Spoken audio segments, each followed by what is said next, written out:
Thanks for tuning in to Halton News right here on YourTV. It's Thursday, October 15th, and I'm Jessica Kading. 45 new cases of COVID-19 have been reported in Halton since yesterday, bringing our total number of active cases in the region to 223. 92 of those cases are in Burlington, 69 in Oakville, 42 in Milton, and 15 in Halton Hills. 2 additional deaths have occurred in our region as well, attributed to this virus. There are currently 6 patients being treated in our local hospitals for COVID-19, 1 at Burlington's Joseph Brant, 2 at Oakville Trafalgar, 2 at Milton District, and 1 in Georgetown. 10 employees at Fearman's Pork facility in Burlington have tested positive for COVID-19. 6 of those employees work in the same sales office. That department has been disinfected twice, and the affected employees are isolating. The other 4 positive cases were in hourly workers, all of whom work on the same team and do not have direct contact with the pork. The facility remains operational, and Halton Region Public Health has not declared this an outbreak at this time. The Honourable Michelle Rempel-Gardner, Shadow Minister of Health, is urging the Liberal government to be transparent regarding their handling of the COVID-19 pandemic. She's tabled a motion at the Health Committee calling on the Trudeau government to release documents related to the COVID-19 pandemic, but says the Liberals voted to shut down the committee entirely instead. Some of the actions or lack of action she calls on the government to address include telling Canadians that there was no person-to-person spread of COVID-19 and that border control measures and masks wouldn't work, sending our PPE to China when we had a shortage here, failing to give Canadians access to rapid and at-home testing, and shutting down the federal pandemic early warning system just months before COVID-19. We reached out to MP Gould and MP Van Couverton for response, but they declined comment. There were multiple lane closures on westbound QEW today after a driver hit the overpass, causing damage and debris to spill all over the road. The driver was arrested and is suspected of being impaired with drugs. He's now facing charges. The OPP said they'd received multiple complaints regarding this driver's erratic driving this morning. The incident happened around 8 a.m., causing delays afterwards for most of the day. The body of a deceased male was found in Oakville yesterday. Constable Ryan Anderson of the Halton Regional Police says that the investigation is still preliminary, but they do not suspect anything criminal or suspicious. The roads in the area of Wycroft and Kerr Street were closed down yesterday afternoon for this investigation. Anyone with any information is asked to call police at 905-825-4747.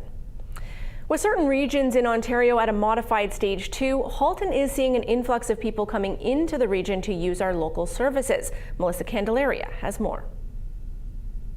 This is a video circulating on social media this week. A resident shot this long line at LA Fitness in Milton on Thanksgiving Monday. According to the gym, these people lined up were not all from Halton region, some coming from the hotspots within the GTA that were forced into a modified stage 2 after a surge in positive COVID-19 cases. This means in places like Peel and Toronto, gyms, indoor dining at restaurants and bars, and movie theaters have been shut down for 28 days.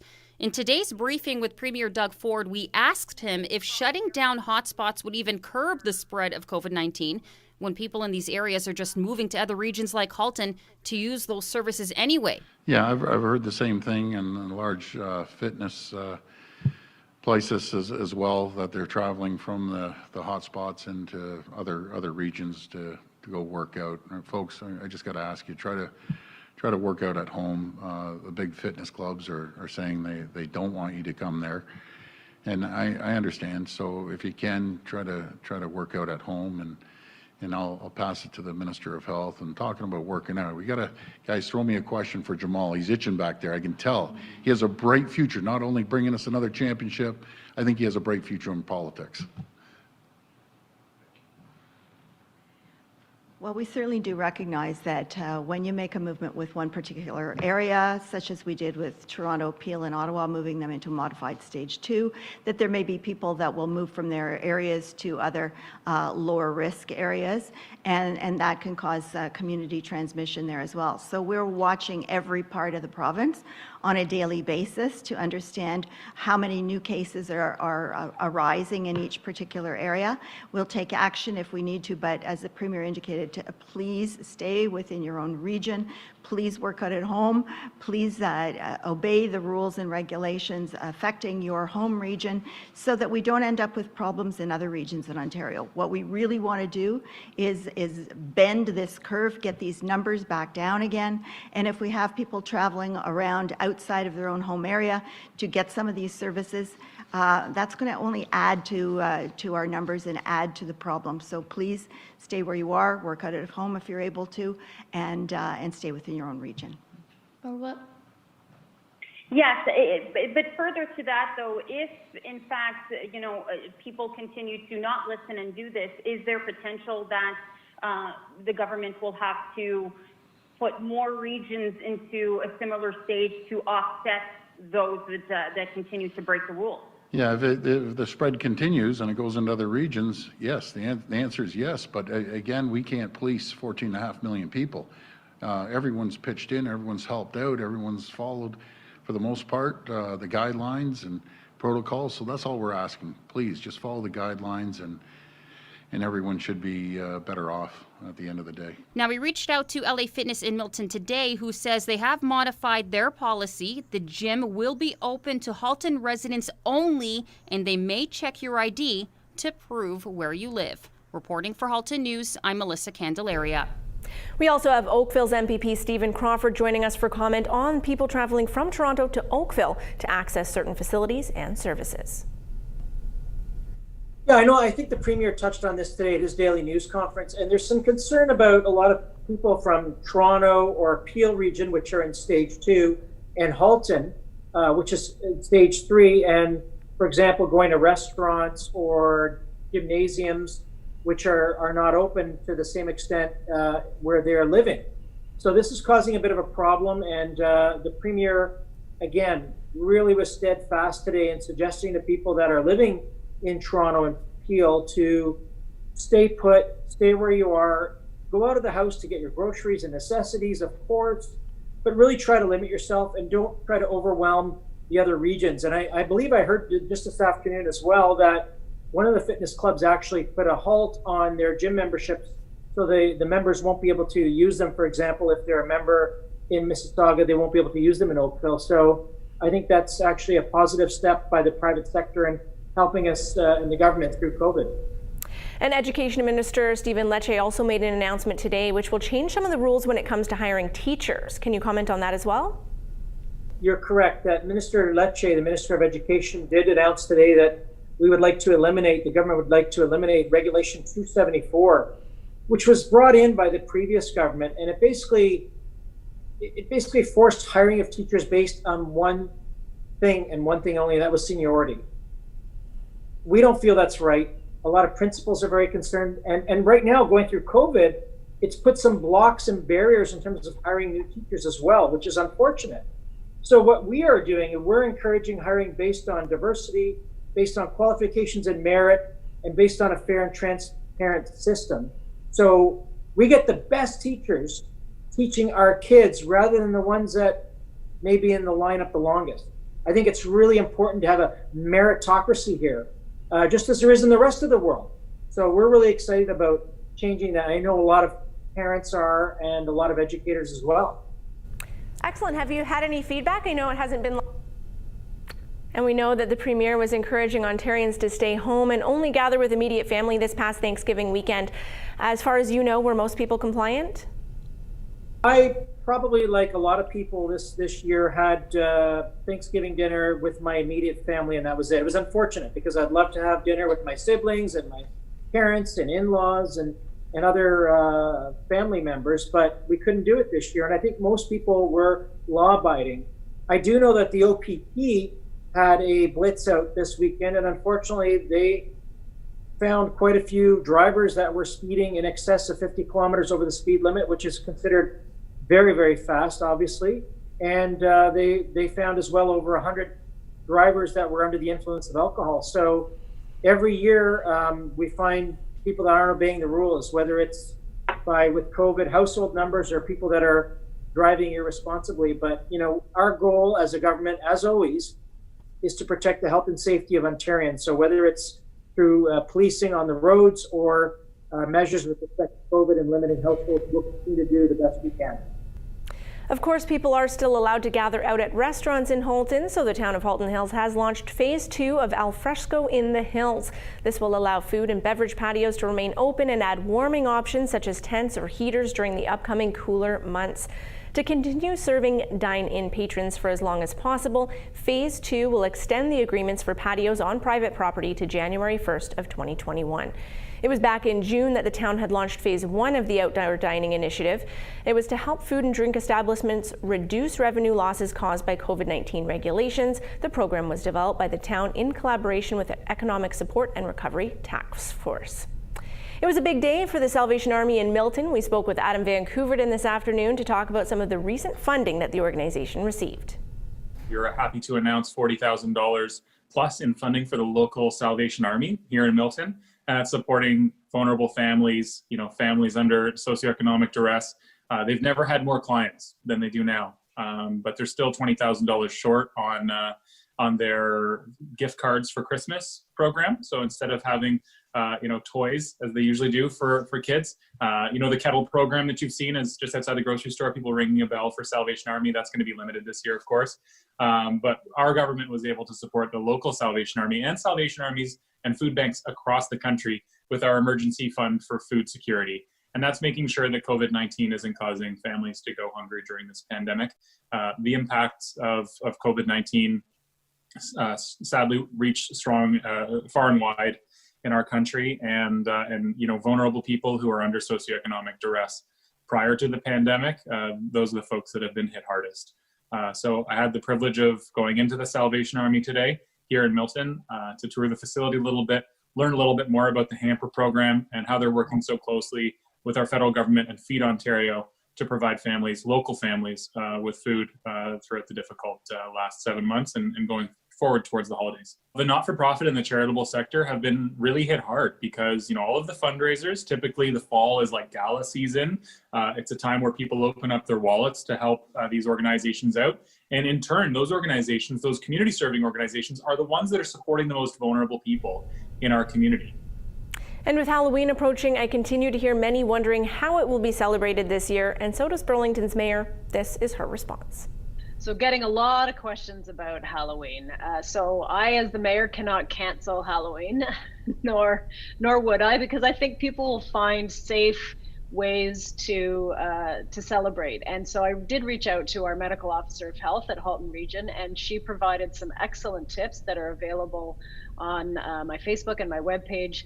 But she was suggesting virtual celebrations, or I know some neighborhoods are walking through, still decorating their house, but not knocking on doors, not handing out or asking for candy, just enjoying the decorations. And we actually at the city have a fund, our community investment fund, where if folks have an idea for an activity like that that's limited to their street, they can apply to that fund. So for lighting or for decorations, to allow that passive use without getting close to each other and handing out candy.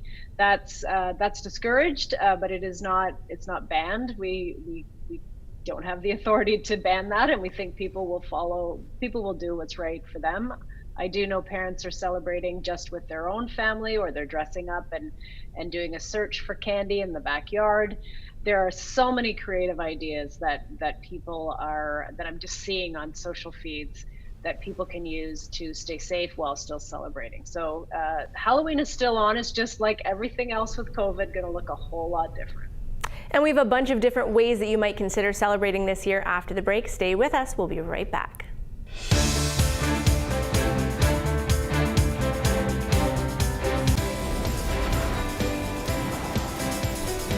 Welcome back to Halton News. As parents are trying to figure out what to do to celebrate Halloween in the midst of the pandemic, Tina Takrishi is a mother of 5 and the owner of Duran Place for Kids. We asked her what suggestions she has to celebrate this year and why she decided to create a Halloween event for the first time ever. Parenting, simply parenting. Parenting continues even during a pandemic. Childhood continues even in a pandemic, and you can't cancel Halloween. You just think of an alternative. You think of Halloween differently. Just come up with different ideas. And we all know the safety protocols, so that's what we do. We'll do Halloween with safety. We're voting on a candy buffet after dinner. that's our go-to right now. Halloween is also the new Easter egg hunt, so we're hunting for treats either outside or inside, depending on the weather, because we all know it rains a lot on Halloween. My favorite now is the candy piñata. Just add some fun, just take it a little further and make, you know, the ordinary extraordinary.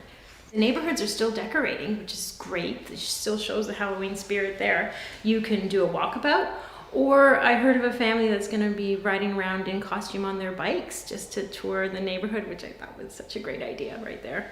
Yes, you know, you can have your own little virtual costume contests, or virtual is also the way to go, but let's try to get out. Here at Durand Place, we're planning an event that runs from 10 in the morning on Halloween day. Halloween lands on a Saturday this year, so that's great. So 10 in the morning till 8 p.m. There'll be a not so spooky graveyard outside, and we socially distance. We've all been trained to do that, so we'll do a nice line outside and we'll take our turns going through the spooky graveyard and find our treat loot bag provided by Invidiata Real Estate. And also upon exiting the spooky graveyard, the kids get to take an awesome picture with their Halloween costume in front of a selfie wall provided by Oakville Balloons and Embrace Health Foundation. So the community's coming together to create something for the kids this Halloween, which is so important.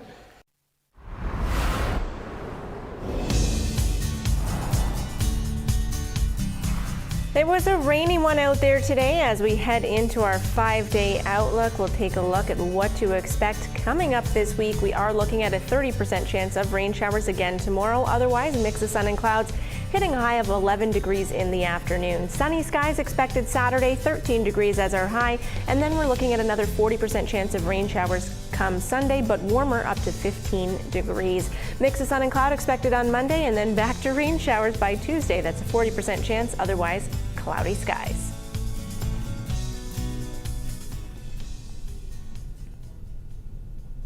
The Milton Chamber of Commerce is hosting another Milton Young Professionals event. They ask you to grab your favorite drink and join them for a virtual cheers on Wednesday, October 21st from 3:30 to 4:30. To register, please visit miltonchamber.ca. The Ontario Chamber of Commerce has been asking for feedback from local businesses, wanting your insight on what matters most to businesses during the pandemic. In the first round of surveys, the Milton Chamber was in the top 10 province-wide for most survey responses, and they're asking for your help to make sure they stay on the top 10 list for round 2. There are some preliminary results already available. For example, 45% of businesses in the GTA had to temporarily or permanently dismiss employees, while only 11% hired or plan to hire. To see the rest of the early results or to participate in the new 3-minute survey, contact your local Chamber of Commerce. And now we'll look to how some of Halton's top companies performed on the markets today.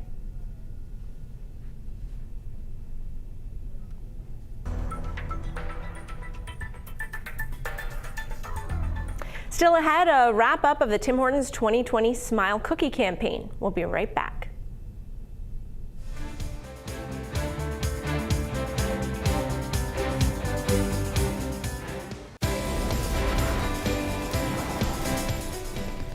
Welcome back to Halton News. I'm Jessica Kading, and the Tim Hortons 2020 Smile Cookie campaign was a huge success this year. Burlington Tim Horton restaurant owners collectively raised $69,249 for the Burlington Food Bank in just 1 week.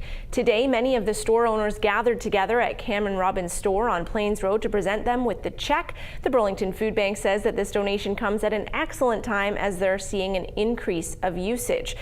They were able to purchase healthy, nutritious food and help balance the client's needs. They would especially like to thank the Tim Hortons staff for all the hard work that they put in during the Smile Cookie Week, and to all the generous people here in our city that participated. The Burlington Food Bank also saw Cole, Thomas, and Colby from the Burlington Eagles 07 team as they stopped by to drop off what they could gather from their family and friends, despite the fact that the gift of giving back will not be the same this year. Executive Director Robin Bailey explains. Hi, this is Rob Bailey, the Executive Director. I'm here with Cole, Thomas, and Colby of the 07 Burlington Eagles. These guys have been part of the Gift of Giving Back for a lot of years. Guys, what is it that you enjoy about doing this for the Burlington Food Bank? We enjoy helping the community out in different ways by donating food and money. And this year was a little bit weird because last year you guys were in the gym, right? How much food, do you guys remember how much was collected last year? I feel like there was probably a lot more collected last year because I remember bringing in a lot here to this food bank. Yeah, and it was like 3 gyms full, right? Like full-size gyms, which was amazing. But yeah, you guys, one of the big things that we also love doing with the Eagles that we aren't able to do so much this year is actually have the kids come through, see the food bank, and experience it a little bit. And we really appreciate that about you guys, that you've all done that, I think. And so thanks again, guys, for raising this food this year. And I think you guys want to put out a little bit of a challenge to some other teams, right? Yeah, we challenge other teams to collect lots of food. And yeah. And just give us a call and drop it off here at the food bank. The Art Gallery of Burlington is hosting their popular Soup Bowl fundraiser this year with a COVID-19 twist. As usual, guests will be able to select a one-of-a-kind handcrafted bowl to keep, but instead of choosing in person, will do so online. Bowl sales began yesterday, and the event, sponsored by Cogeco, will run November 13th through 30th. The unique bowls are $55 each and include soup from one of several participating restaurants. For tickets and more information, please visit artgalleryofburlington.com/soupbowl20. And for yet another idea of how to celebrate Halloween this year, Pumpkins After Dark is an event for the entire family. It's running until the 1st of November and features 150 one-of-a-kind pumpkin sculptures, which can be viewed from the comfort of your own car on the 2.5-kilometer loop at the scenic Country Heritage Park in Milton. Tickets are only available online. To get yours, visit pumpkinsafterdark.com. Burlington MPP Jane McKenna is proud to announce a collaborative effort with the Electronic Recycling Association and the Pediatric Oncology Group of Ontario in a 6-week-long collection drive to collect electronic devices to provide to children undergoing cancer treatments. The collection drive, which has been running since September 24th, will continue through to November 6th and is open Mondays through Fridays from 9 a.m. to 5 p.m. So if you have a laptop, computer, monitor, printer, cell phone, or tablet that you can part with, you can drop it off at Jane McKenna's office for it to be refurbished and given to children who have been diagnosed with cancer so that they can continue their education, stay connected with loved ones, and keep themselves entertained. KERR Street Mission has a market that serves 450 local shoppers a month. The KERR Street Market has evolved into more than a food bank. It's a market where people can use their KERR Street vouchers and shop at zero cost and enjoy community meals and conversation. In order to provide fresh, nutritious food, they're also reliant on donations. For more information, please visit kerrstreet.com/KERR Street Market. For Halton News, I'm Jessica Kading. I thank you so much for watching and ask you to tune back in tomorrow night. We'll be live at 5.